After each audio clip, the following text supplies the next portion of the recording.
Bé, bon dia a tots i a totes, alcaldes de Cabra, també de la comarca, delegat del govern de la Generalitat al Camp de Tarragona, veïns i veïnes de Cabra i dels pobles del voltant que heu volgut acompanyar en aquest acte sentit i emotiu que per mi, com a alcalde de Valls i diputat del Parlament de Catalunya, és un honor poder compartir aquests moments tan emocionants i emotius de país amb tots vosaltres.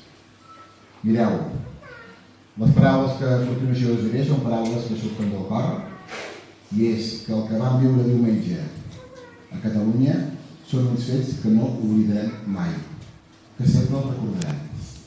El dia 1 d'octubre passarà per sempre més el pes de la història de la repressió que ens ha fet l'estat espanyol envers els catalans i les catalanes. Per les més de 800 persones que van ser ferides, alguns d'ells molt greus, per una actitud repressora de l'Estat totalment desmesurada, injusta, que anaven a fer mal, I aquí al camp hem vist com anaven els pobles. Els pobles des de Querol, a Lió, a Vilavella, aquí a Cabra, a Puigpelat, com anaven els pobles. No es van atrevir a vindre a les grans ciutats, se'n van anar als pobles.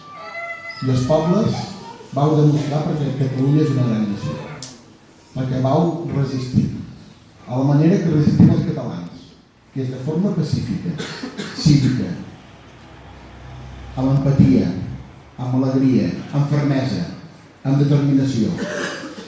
Que no ens trenquin aquest estil aquests dies. Sobretot, mantenim aquest pacifisme, aquest civisme, aquesta actitud de fermesa i de defensa de les nostres institucions, del nostre poble, de les nostres ciutats. Aquesta és l'actitud que ens portarà a la victòria definitiva. Diumenge vam fer un gran pas endavant. Ara toca la feina al Parlament de Catalunya, com va dir el president de la Generalitat. Estem determinats, perquè hi ha un poble al darrere. I aquesta voluntat majoritària del poble de Catalunya ha de ser escoltada al món i a Europa. I ha de ser respectada també a la màxima institució per tots nosaltres, que és el Parlament de Catalunya.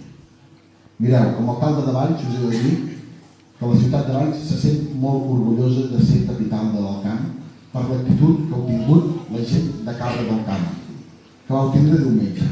Aquesta cadena humana que va ser imbatible durant més de 20 minuts, tots junts, fent pinya, penséssiu el que penséssiu, tinguéssiu les ideologies que tinguéssiu, de diferents famílies, de diferents parts. És la força de Cabra del Camp. És la força del poble de Catalunya. I és la força que ens portarà a la independència. Visca Cabra del Camp i visca Catalunya!